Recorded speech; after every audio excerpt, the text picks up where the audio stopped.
Welcome to the deep dive. We're plunging headfirst into ideas really reshaping our world. And today, it's a concept so cutting edge, it really aims to redefine what we even mean by artificial intelligence. It's quite ambitious. It is. We're talking about Sophimatics. Its creators call it, quite boldly, the science of computational wisdom. And computational wisdom, that's a big claim. It really is. Yeah. Now, you've seen generative AI. It's everywhere, right? Absolutely. Images, text, code. Exactly. Powerful stuff. Very pervasive. Right. But what if, for all that power, it's missing something absolutely fundamental? Something core to real intelligence. Precisely. What if it's operating with this gaping hole in its understanding? A blind spot we're only now really starting to grasp. Okay. So this deep dive, it's all about unpacking those, let's call them inherent deficiencies in today's AI. Right. And then introducing Sophimatics as a proposed corrective, a way to integrate these deep philosophical principles directly into computational modeling itself. So philosophy meets code, essentially. In a nutshell, yeah.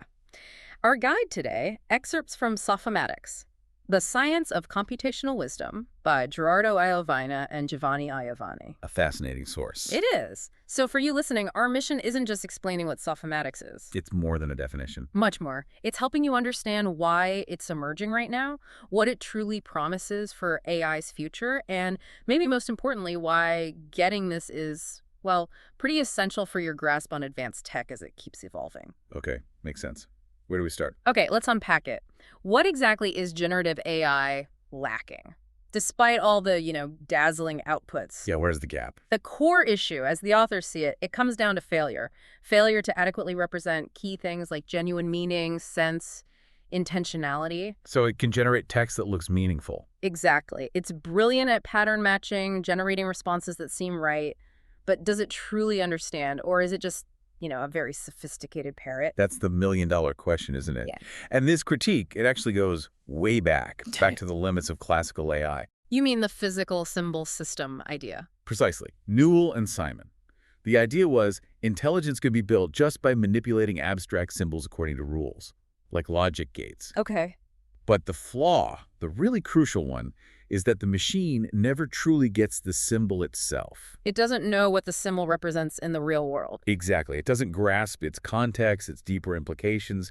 It's like a super complex calculator. It could do amazing math. But doesn't know what the numbers mean. Right. That symbol manipulation alone, it just isn't enough. Not for what we call authentic reasoning or real understanding. That classic example always drives this home for me. They watch the man with a telescope. Ah, yes. The ambiguity. If an AI just looks at syntax, grammar, it completely misses it. Was the man holding the scope? Or were they using it to watch him? Right. And current generative AI, the sources point out, often isn't just unaware of ambiguity like that. It actively tries to avoid it. Yeah, it aims to eliminate it. It forces one interpretation, which sacrifices true understanding for, well, a clear but maybe totally wrong answer. And imagine the implications if that system is, say, helping with medical diagnoses. Oof, yeah.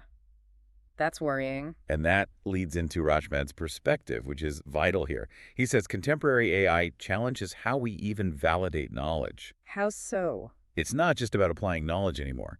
An AI needs to evaluate relevance, reliability, trustworthiness. Within contexts that change, that are unpredictable. Exactly. Which means the machine has to, in a sense, question its own information. It needs to recognize, as he puts it, that its evidence is never completely complete and stable. It needs humility to know its limits. Sort of, yeah. A capability mostly missing today. And this links straight to what Siddiqui highlights, doesn't it? The risk of bias. Oh, absolutely, especially in sensitive areas. Healthcare is a prime example. The authors say without that ability to grasp context, to question itself, AI can become irresponsible and often flawed and biased.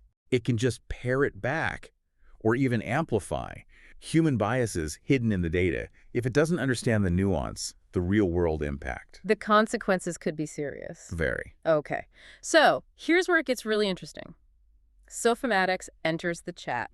The proposed solution. Yes, presented as this radical shift, a fundamental rejection of that limiting physical symbol system. Getting away from just symbol shuffling. Exactly. Its aim, to incorporate precisely what's missing, meaning, sense, intentionality, right into the computational models themselves. So not just bolted on later. No, built in, a whole new foundation. It really is a profound shift they're proposing.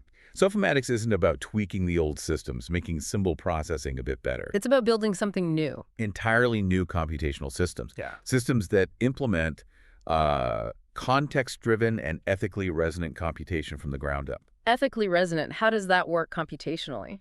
Well, what's fascinating is they argue these aren't just philosophical wish lists. They're posited as mathematically calculable attributes. Calculable. Like you can assign a number to context. Sort of. Sloan explored similar ideas back in '82. Imagine, say, an algorithm giving a contextual weight to information. And that weight changes dynamically based on other data, the current situation. Like giving the AI a mathematical way to say, okay, here, this word means this. You're getting it. It's a way to formalize context. So it tackles that knowing gap we talked about. Correctly. Sophimatics aims to actively manage ambiguities, build them into the algorithms. So the AI wouldn't just pick the most statistically likely meaning. No, or try to force one interpretation. It would need to actively interpret in real time, acknowledge multiple valid meanings depending on context. It's like becoming a skilled interpreter, not just a blunt translator. That's a good analogy. And on intentionality, Basti makes a really crucial distinction. Okay. He separates subjective intentionality, self-consciousness, personal beliefs, desires. Stuff we experience, which seems hard to compute. Right, that seems far beyond us currently. But objective intentionality, that, he argues, can be modeled computationally. Objective intentionality, like what? Things like logical reference, what a symbol points to, truth values, part-whole relationships that define things in the world. Can you get an example? Sure. Think about tree and oak. You could mathematically model their relationship, not just as static labels, but representing the dynamic processes. The fact that an oak is a type of tree, a living thing, how it relates to forest, etc. Modeling the connections and changes. Exactly. Computational. What's really captivating here is how deep it goes into philosophy. It's not an add-on. No, it's integral to the design. It tackles these fundamental questions. Rationality, where knowledge comes from. It tries to expand the idea of intelligence using philosophical and psychological frameworks. Building AI that can grapple with the why, not just the what. That's it. And it aims to address philosophical skepticism, doubts about knowledge, by proposing architectures where AI can continually reinterpret situations, revise its own beliefs, engage in reflective reasoning. Reasoning based on context, not just abstract rules. Yes, and critically, making that computable. The implementation ideas involve things like dynamic logical references for symbols. So the symbol's meaning can change. Its reference can be updated constantly, embedding intentionality. It also borrows from neurocomputation theory. Brain-inspired ideas. Right, like distributed processing, abstraction, context-driven activation. The goal is what they call semantic enrichment and real-time applicability. So an AI that's constantly learning, adapting its internal map of reality, like an organism. That's a good way to think about it. It's much more dynamic. Okay, let's circle back to Rashmad's idea then, computational wisdom. Right, the ultimate goal. An AI system built on Sophimatics principles that consistently checks, reinterprets its own information. Acknowledging that the evidence is never perfect, never complete or stable. Precisely. An AI that understands the limits of its knowledge, the fluid nature of reality. A system designed in a way to be humble. And that humility, that self-awareness feeds directly into Siddiqui's point on ethics, right? Absolutely. Yeah. Sophimatics aims to formalize ethical factors as fundamental. Built in from the start, not layered on top. Which seems crucial for safety, for avoiding bias, especially in those high-stakes areas like medicine we mentioned. Critical. Flawed or biased AI there could have devastating real-world consequences. It's about designing systems that aren't just smart, but responsible.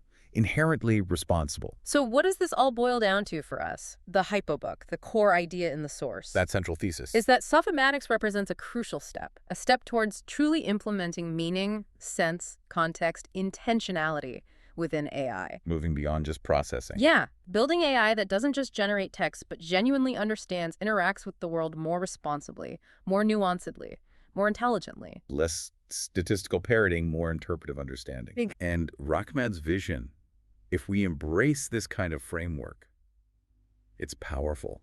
He talks about a potential co-evolution of human and machine. Our intelligence is growing together, not just side by side. That's the provocative idea. So recapping our journey, we've seen how Sophimatics offers this profound shift, moving beyond statistics. Towards systems capable of computational wisdom. Systems that inherently get context, ethics, meaning, even questioning themselves. Yeah, it's really about fundamentally rethinking, not just building smarter machines. So what it even means for a machine to know or understand, getting closer to human-like cognition, maybe? It certainly pushes in that direction. Okay, so here's a final thought for you, something to mull over. If AI systems can evolve like this, dynamically updating their understanding, interpreting context, integrating ethics at their core. What changes? Right.